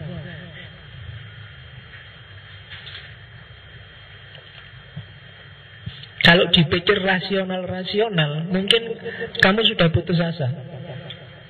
Sudah dari keluarga miskin, wajahnya jelek, kuliah nilainya pas-pasan, tidak punya apa-apa, itu kan wah, secara logik itu susah, itu mau jadi apa besok. Iya kan? Kamu sendiri yang terluka kalau hanya pakai logika. Oh, saya ini bodoh ya Pak. Bodoh tidak apa-apa, yang penting baik hati. Yuk, katanya siapa Pak? Kelihatannya saya juga tidak baik hati Pak. Saya itu ya sok-sok ngapusi, sok-sok gitu. Nah, ya tidak apa-apa, nanti ada rahmatnya Allah pasti datang. Tidak juga itu Pak, kelihatannya sejak dulu sumpah terus itu saya. Nah misalnya, itu kalkulasi rasional memang wassalam. Tapi itu kan rasional. Banyak aspek dalam hidup tidak bisa diukur secara rasional. Kalau diukur secara rasional, sangat banyak hal yang mungkin harusnya tidak begitu. Tapi buktinya toh bisa kayak gini. Bayanganmu mungkin dulu belajar filsafat ya harus kuliah filsafat atau baca sendiri buku filsafat. Tapi ada juga ngaji filsafat. Itu kan mungkin gak terbayang dulu zaman kamu kuliah. Sekarang bisa ada. Mungkin besok ada, gak cuma ngaji filsafat. Mungkin ada ngaji matematika, ngaji biologi, ngaji fisika. Ya mungkin saja kan. Meskipun dulu gak terbayang. Secara rasional harusnya Indonesia ini negara yang paling makmur loh, sumber daya alamnya luar biasa. Tapi toh tidak. Harusnya negara paling susah itu Jepang. Secara geografis, secara sumber daya alam dia tidak punya apa-apa. Negaranya labil, ada ya saya bilang kayak pretelannya benua Asia. Tapi toh dia jadi superpower dari dalam segi banyak hal, ekonomi bahkan termasuk sepak bola. Ya kan? Hidup tidak 100% rasional. Maka kalau kamu melulu hanya mengandalkan rasiomu, itu seperti pisau yang tidak ada pegangannya, hanya logam dok. Kalau logam saja, itu kalau kamu pegang ya kamu yang berdarah. Bukan berarti pisau itu tidak penting. Tapi selain bagian tajamnya, bagian tajam itu kan analoginya pemikiran, harus ada bagian tumpulnya yang bisa kamu pegang. Dan itu kalau kamu tarik semakin dalam, yang bisa dipegang dalam hidup itu kan namanya kepercayaan, belief, agama. Agama itu kan yang banyak sekali aspek tidak rasionalnya, tapi kan penting, penuh makna bagi kita. Maka hidup jangan melulu logika, tapi ada juga dimensi agamanya, biar tangan yang memegang tidak berdarah. Itu makna dalamnya. Jadi puisi itu hanya 4 baris, tapi itu kalau ditarik ini bisa perdebatan antara akal dan agama, akal dan wahyu. Buku itu tebalnya bisa 300 halaman hanya ngomong ini. Tapi kalau Bujangga, dia hanya ngomong 4 baris. Ya kan? Itu pun sangat kias. Orang bisa menafsirkan panjang lebar, cukup 4 baris. Itu satu bab besar tentang hubungan akal dan wahyu, akal dan agama, reason and revelation. Oh, itu dia cuma butuh 4 baris. Ini lagi untuk bikin orang optimis. Jangan takut, setiap bayi yang lahir ke dunia adalah pesan bahwa Tuhan belum kecewa dan belum bosan kepada manusia. Oh iya kan? Tuhan masih membolehkan ada bayi lahir, itu berarti dia masih sayang, masih belum bosan sama kita. Jadi lagunya Ebit GAD itu salah. Mungkin Tuhan mulai bosan. Belum. Iya, kalau Tuhan mulai bosan, katanya Tagore, tidak akan ada bayi lahir lagi. Bosan aku sama manusia, nggak ada lagi manusia yang baru, harusnya gitu kan. Buktinya masih banyak bayi lahir. Kamu silakan datang ke rumah sakit, tiap rumah sakit ada bayi puluhan itu. Berarti apa? Tenang aja, Allah belum bosan sama kita. Berarti ya kiamat nggak terlalu dekat lah jaraknya, masih agak lama. Jadi kalau ada ramalan kiamat bisa kamu bantah, masa sih mau kiamat? Masih banyak bayi yang lahir loh. Berarti Allah masih belum bosan sama kita. Jadi setiap bayi lahir harusnya optimisme baru juga lahir. Berarti Allah masih sayang sama kita. Berarti Allah nggak cuek lagi sama kita. Berarti Allah nggak kecewa senakal apapun kita selama ini. Buktinya masih ada bayi baru yang lahir. Berarti Allah masih berharap sama kita. Nah, jadi bikinlah bayi sebanyak-banyaknya. Iya itu kesimpulannya tiba-tiba meloncat ke sana. Jadi ya ini pelajaran optimisme, jangan khawatir, optimislah. Ini diberkatilah mereka yang kebenarannya tidak lebih terang dibandingkan kebenarannya. Ini pelajaran infotainment. Jadi hati-hati, di beberapa hadis juga disebut jebakan ketenaran popularitas. Mungkin kamu pingin jadi orang terkenal, mungkin kamu pingin jadi orang yang dicari. Tapi hati-hati, kebenaranmu atau kebenaran yang kamu bawa harus lebih terang daripada ketenaranmu. Kalau kamu dicari orang karena ketenaranmu, maka akan ada idola baru, ada berhala baru, yaitu dirimu. Tapi kalau kamu dicari orang karena kebenaranmu, maka kamu akan mengantarkan orang lain, membawa orang lain lebih dekat pada Allah, pada Tuhan, pada kebenaran. Jadi mungkin besok kamu jadi orang terkenal, jadi orang yang dicari, paling enggak jadi guru, jadi dosen, jadi ustadz, meskipun level kampung. Itu kan termasuk orang yang terkenal. Jangan sampai kedudukanmu, posisimu, dirimu lebih dipentingkan daripada kebenaran yang kamu bawa. Jadi kalau kayak gitu, kamu jadi idola, kamu jadi berhala. Idol itu kan berhala kalau bahasa Inggrisnya. Indonesian Idol berarti berhalanya Indonesia. Ya, mari kita hancurkan berhala-berhala itu yang tiap hari kamu sembah-sembah. Jadi jangan sampai orangnya ya ketenaran yang lebih terang daripada kebenaran itu. Misalnya, ya pakai contoh idol aja. Kamu dangdut idol, kamu milih seseorang, sendak enak apapun dia nyanyi, tetap kamu pilih karena dia idolamu. Itu namanya ketenaran mengalahkan kebenaran. Atau yang stand up comedy, kamu selalu SMS padahal pada orang itu, padahal dia sudah nggak lucu lagi. Kenapa? Karena dia temanmu, atau karena kamu suka dia. Itu namanya kebenaran mengalahkan kebenaran. Dulu pilihanmu Jokowi atau Prabowo, karena pilihanmu Prabowo, sekarang presidennya Jokowi. Maka apapun yang dilakukan Jokowi kamu anggap salah. Itu namanya kebenaran mengalahkan kebenaran. Atau dulu kamu milih Jokowi, apapun yang dilakukan Jokowi, maka dia benar. Karena apa? Karena dari Jokowi, bukan karena kebenarannya. Maka berarti popularitas lebih terang daripada kebenaran. Itu kalau dijelaskan panjang, bisa satu buku lagi. Ya, kalau Tagore cukup ngomong 2 baris. Ya kan, maknanya bisa dalam. Itu cirinya para pujangga. Dan yang terakhir ini puisi.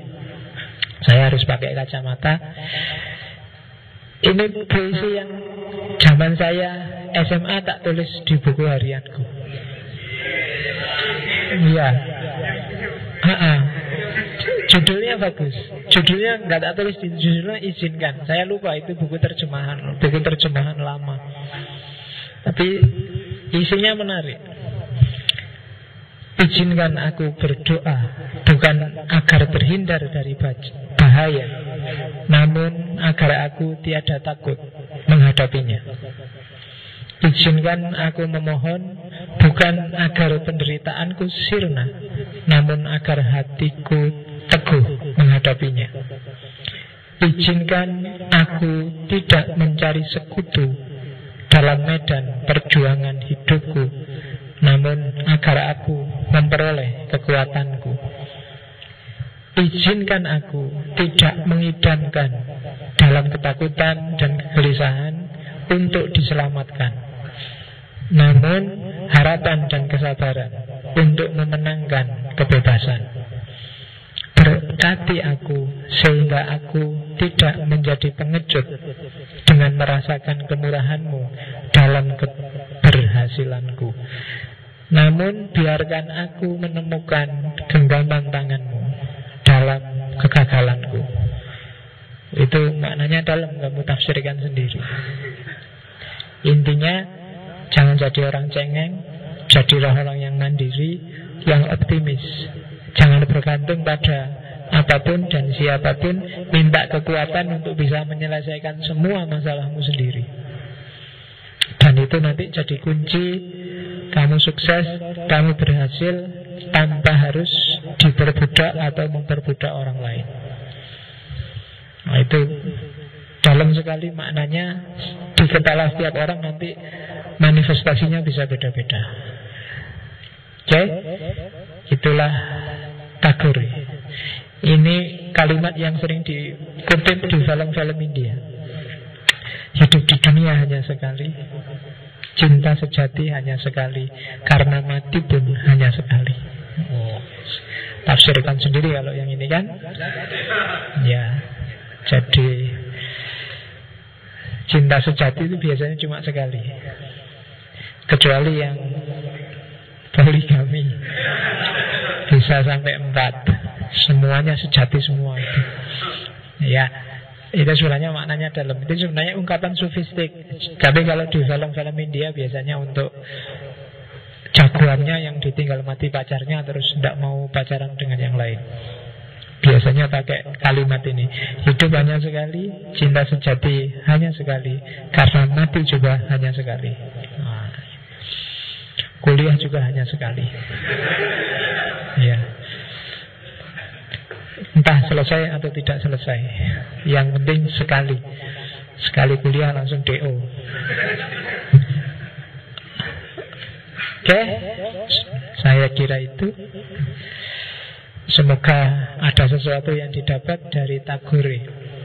Minggu depan kita coba ketemu dengan pujangga, tapi tidak dari timur, dari barat. Kita lihat orang yang namanya banyak sekali dipakai sebagai lembaga. Goethe. Ya. Ada keistimewaan apa sih sastrawan penyair pujangga yang namanya Goethe ini? Apa pikiran-pikirannya? Kita ketemu minggu depan. Setelah itu mungkin kita ketemu penyair sufi yang sangat populer, biar ada manifestasi Islamnya. Kita ketemu Hazrat Inayat Khan. Kalau masih belum bosan pujangga, kita ke Jawa aja. Kita ketemu Ronggo Warsito. Ada apa di pikiran-pikirannya Ronggo Warsito? Muridnya Kiai Kasan Besari, yang pernah tirakat 40 hari hanya makan satu buah pisang setiap hari. Ya, makan buah pisang kan oke enggak ya? 40 hari kungkum, tidak makan apa-apa, makan pisang keluduk sehari satu. Itu perintahnya kiainya. Dan kamu jangan protes, apalagi ngomong itu bid'ah. Ya, ini urusannya bid'ah apa enggak. Buktinya dia sukses sebagai seorang pujangga besar. Oke, itu 2-3 minggu yang akan datang. Minggu depan kita kayak gimana sih pujangga kalau gaya barat itu. Kita ketemu di Gote minggu depan. Saya akhiri sekian, kurang lebihnya mohon maaf. Wallahul muwaffiq wal afu minkum wallahu a'lam bissawab. Wassalamualaikum warahmatullahi wabarakatuh.